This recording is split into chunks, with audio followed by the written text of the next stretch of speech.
Avec les surprises de la guerre, je le disais, l'Ukraine est-elle en train d'étendre le champ du conflit?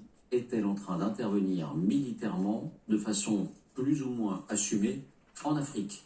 Ce sont donc les informations de nos confrères de CNN, on va le voir en détail, c'est une enquête sérieuse qui montre que l'Ukraine s'en prend à Wagner, aux alliés de Wagner, sur le terrain africain, et en particulier au Soudan.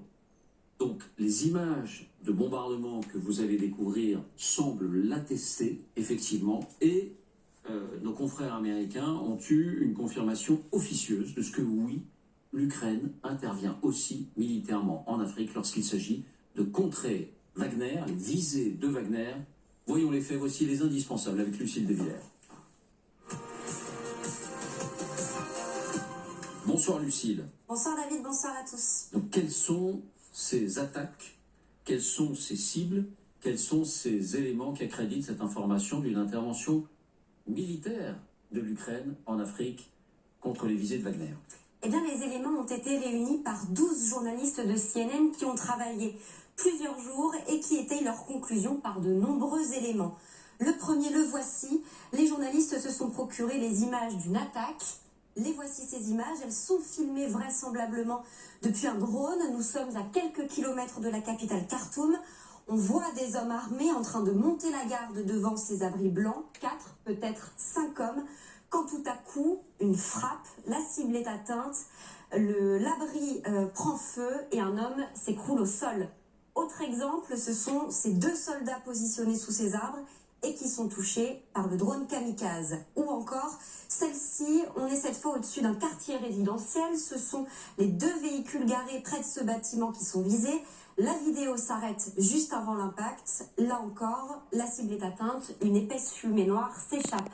Toutes ces attaques ont une même cible. Les hommes ou les voitures qui sont ciblées appartiennent au groupe militaire Force de soutien rapide, RSF. Ce groupe mène depuis plusieurs années une guérilla contre l'armée soudanaise pour le contrôle du pays.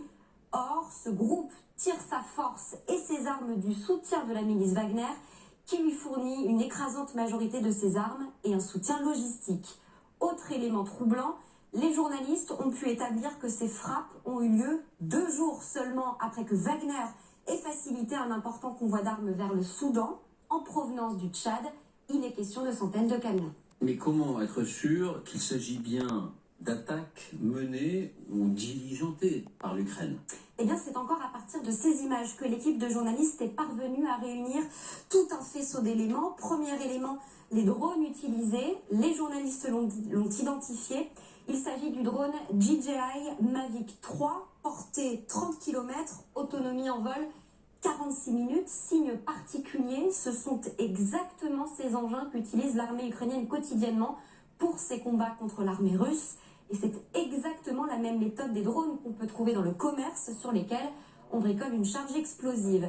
Deuxième élément, CNN a même repéré quelques mots en ukrainien sur l'écran de pilotage de l'un de ces drones, Zupweniete, stop en français. Enfin, troisième élément, ces autres images tournées en infrarouge. Nous sommes ici de nuit, à l'intérieur d'un bâtiment. Vous allez voir 2 soldats de dos. L'un d'entre eux semble équipé d'un lance-roquette. Pour les spécialistes, il ne s'agit pas de soldats soudanais, c'est bien une force étrangère qui est venue en soutien. Voilà. Concernant ces drones, c'est vrai que CNN a recueilli des déclarations sur place de spécialistes de l'armement qui suivent ce conflit depuis longtemps et qui disent jusqu'à présent, on n'avait pas vu ces drones intervenir. On n'avait pas vu ce type de drone intervenir dans le conflit.